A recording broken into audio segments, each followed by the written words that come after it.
Na sua palavra, ele começou a transmitir a palavra santa do nosso Deus, o nosso, vamos dizer, patriarca, um dos discípulos de Jesus que mais fundou o ministério, que mais ensinou sobre casamento e separação.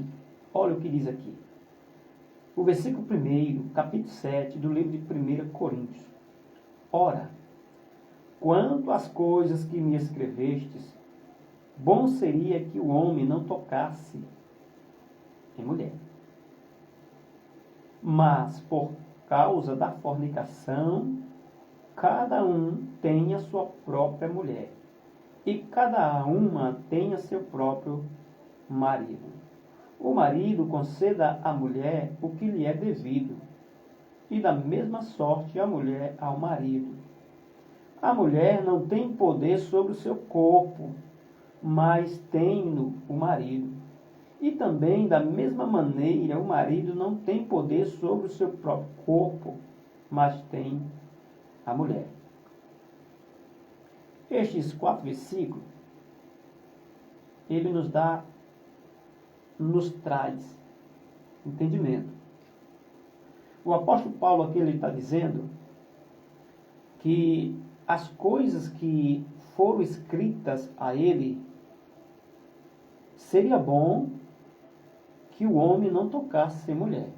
Ou seja, seria bom que o homem se igualasse ao nível dele, pois nós sabemos que ele não tinha companheira. O apóstolo Paulo, ele foi solteiro, ele foi separado somente para a obra de Deus.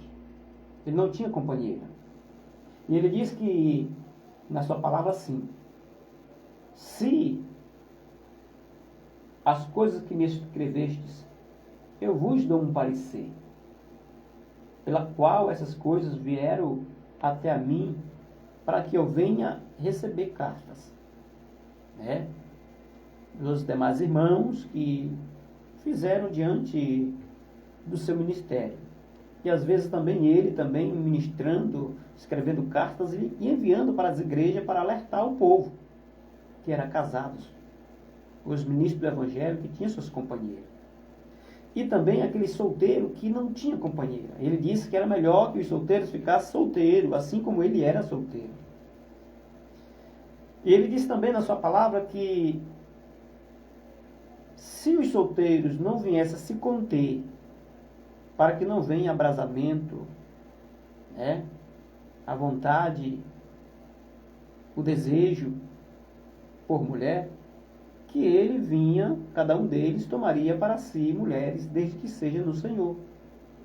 E ele disse também na sua palavra que seria bom que o homem não tocasse na mulher, mas por causa do adultério, cada um tome para si suas esposas, e que ela entrega a ele a sua devida obediência.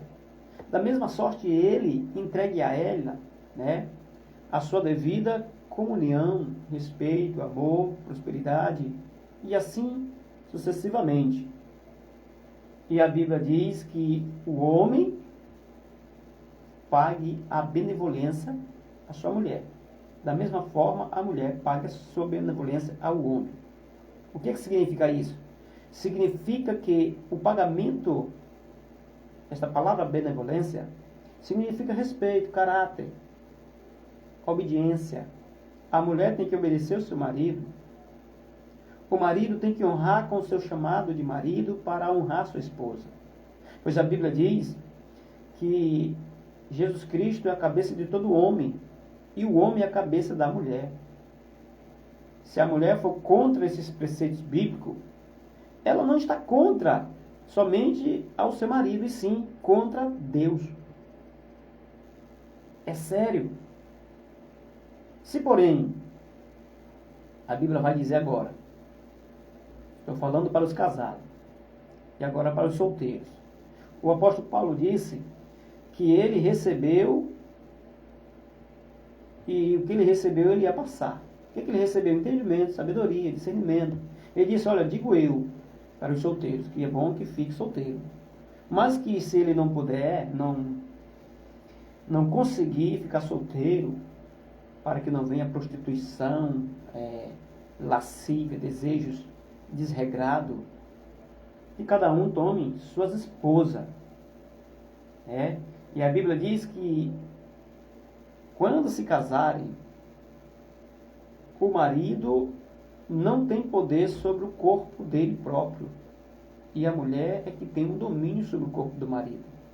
Da mesma forma, a mulher não tem domínio sobre o seu corpo, e quem tem domínio sobre o corpo dela é o marido.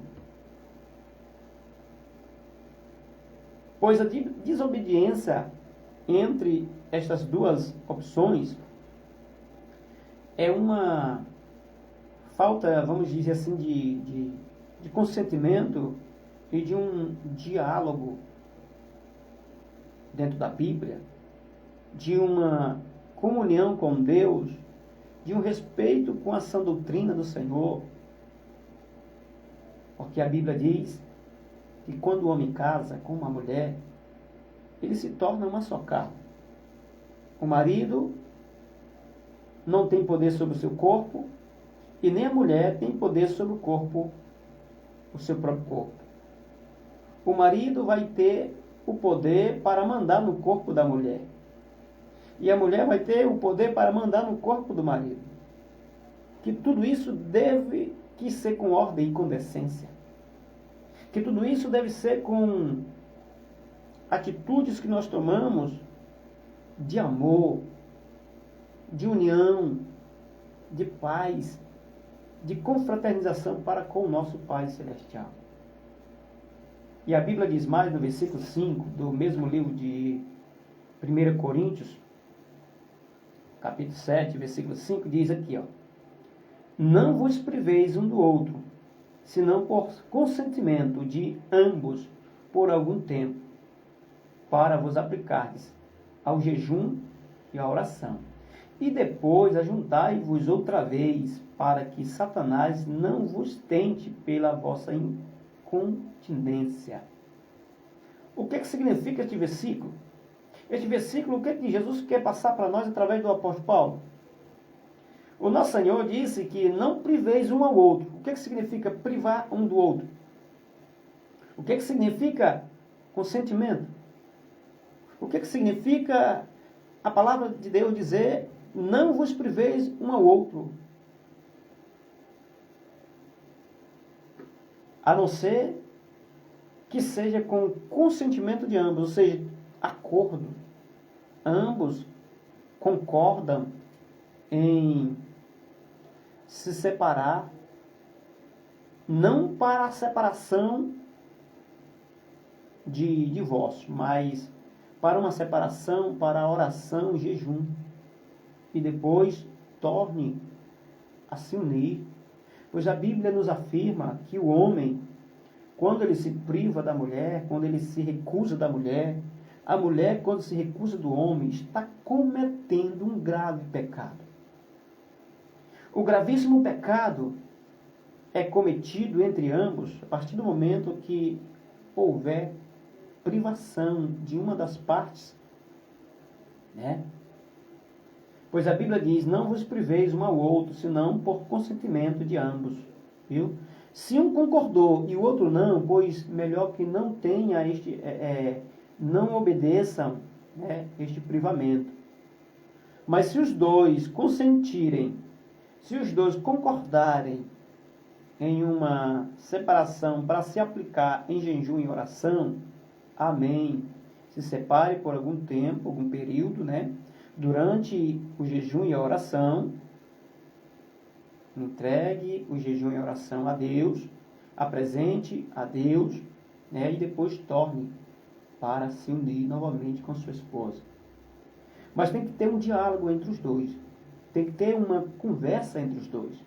Para que o maligno, como a palavra de Deus diz aqui, para que Satanás não vos tente pela vossa incontinência, ou seja, pela pouca confiança, para que Satanás não venha tentar, para que Satanás não venha, por exemplo, se a pessoa se separa para a oração, sem dizer para a mulher. Ou então a mulher se separa para a oração, sem dizer para o marido. E ali ele priva, né? Quando a mulher procura o marido e ele priva, ele não quer dar atenção para ela por causa da oração, já está errado. Já está totalmente errado. Pois a Bíblia diz que tem que ter acordo. Se não tiver acordo, então melhor ficando do jeito que está. Pois se os dois forem sábios, entrará em acordo, e o acordo, né, de ambos, Deus irá receber as orações de ambos e o jejum. Olha o que fala mais no versículo 6.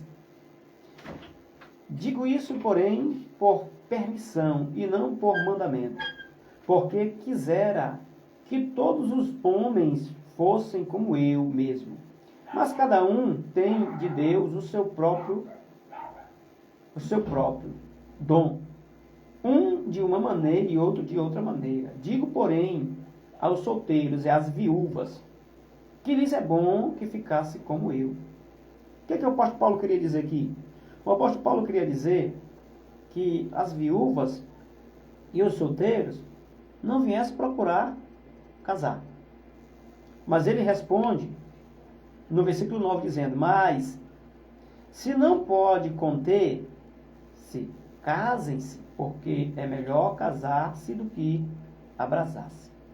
Ele é bem categórico em explicar, dizendo, é bom que as viúvas e os solteiros fossem como eu. Ele era solteiro. Ele disse que era bom, que seria uma ótima ideia que os solteiros viessem todo tempo permanecer solteiros. Que as viúvas viessem todo tempo permanecer viúvas. Porém, ele fala no versículo 9, mas se não pudesse conter, resistir, né, que ele está dizendo aqui.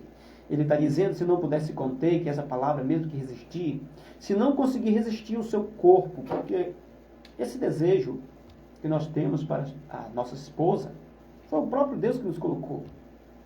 E isso é divinamente adquirido por Deus. Se nós não pudesse conter com esse desejo, para que nós não venhamos a abrasar, ele está dizendo, casem, procure se unir, procure fazer uma união, um laço matrimonial, e viva conforme a ação e Sagrada Escritura. E ele diz agora aqui para os casados, versículo 10, porém aos casados mando, não eu, mas o Senhor, que a mulher não se aparte do marido. Se, porém, se apartar, que fique sem casar, ou que se reconcilie com o marido, e que o marido não deixe a mulher. Mas aos outros digo eu, não o Senhor. Se algum irmão tem mulher descrente, e ela consente a habitar com ele, não a deixe. Olha, esse versículo 11, do 9 ao 11, está voltado para os casados. Os casados, a Bíblia diz, o apóstolo Paulo dizendo, que é bom que ele não se aparte, porque se apartar, o apóstolo Paulo já está dizendo aqui, que fique sem casar. Este versículo é bem claro, o versículo 10 do capítulo 7 do livro de 1 Coríntios. Se, porém, se apartar, que fique sem casar, ou que se reconcilie com o marido, e que o marido não deixe a mulher. Esse é o versículo 11. O versículo 10 fala que aos casados, não é ele que está dizendo, não é o apóstolo Paulo que está dizendo. Ele disse assim, ó, porém aos casados mando, não eu, mas o Senhor. Ele disse bem claro, esclareceu, dizendo, não é ele que está dizendo, mas Deus, o próprio Senhor Jesus Cristo está dizendo, que a mulher não se aparte do marido. Porém, se ela se apartar, que ela fique sem casar. Preste atenção. Como é que um divórcio vai ser permitido por Deus? Nunca um divórcio é permitido por Deus. Sempre Deus está abominando o divórcio. Falando através da boca dos seus profetas, dos seus apóstolo, que o apóstolo Paulo aqui foi um dos maiores apóstolos que propagou a palavra de Deus. Se porém se apartar, que fique sem casar. Né? Se a mulher quis deixar o marido, ela quis deixar, amém, deixe. Mas que ela viva sem casar. Da mesma forma, o marido. Se o marido deixar a mulher, que ele também permaneça solteiro. Pois então, quando nós venhamos a fazer o contrário, casou, amanhã divorciou, estamos fazendo conforme o que o inimigo da nossa vida quer. Deus, ele não quer separação. Deus, ele não destrói uma família. Se casou, teve confirmação de um casamento, pô, permaneça no seu casamento. Não venha se separar.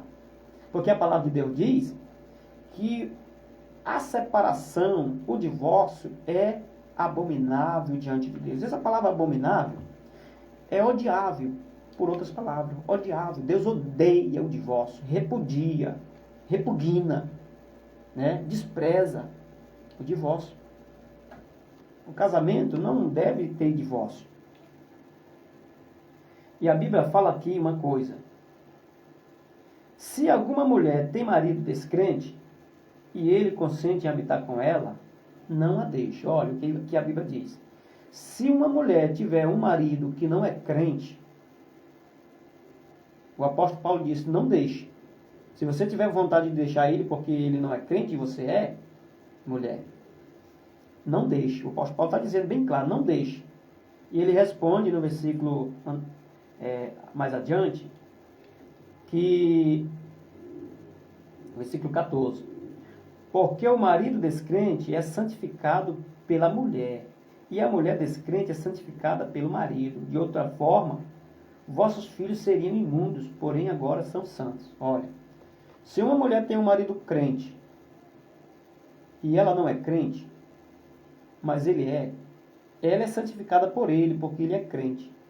Da mesma forma, o marido, por ele não ser crente, e a mulher sendo crente, ela santifica ele. E os filhos, de outra forma, ele disse aqui, que de outra forma, se todos dois fossem mundanos, seriam imundos filhos. Mas agora, por causa de um que é crente e o outro que não é, eles são santos, são santificados. Quem santificou, quem foi? O Senhor Jesus Cristo, por causa de um do cônjuge é crente e o outro não é. O essencial para a vida do cristão, principalmente casado, é que ambos venham a ser casados mesmo, venham a ser crente. Né? Cada casado tem que ser crente ambos. A Bíblia diz que um jugo desigual, temos que desviar do jugo desigual. Por isso que o homem tem que entender, se ele não é crente e a mulher é, ele tem que entender que um jugo desigual já é pecado. Ele está em desigualdade com a esposa. Da mesma forma o marido também.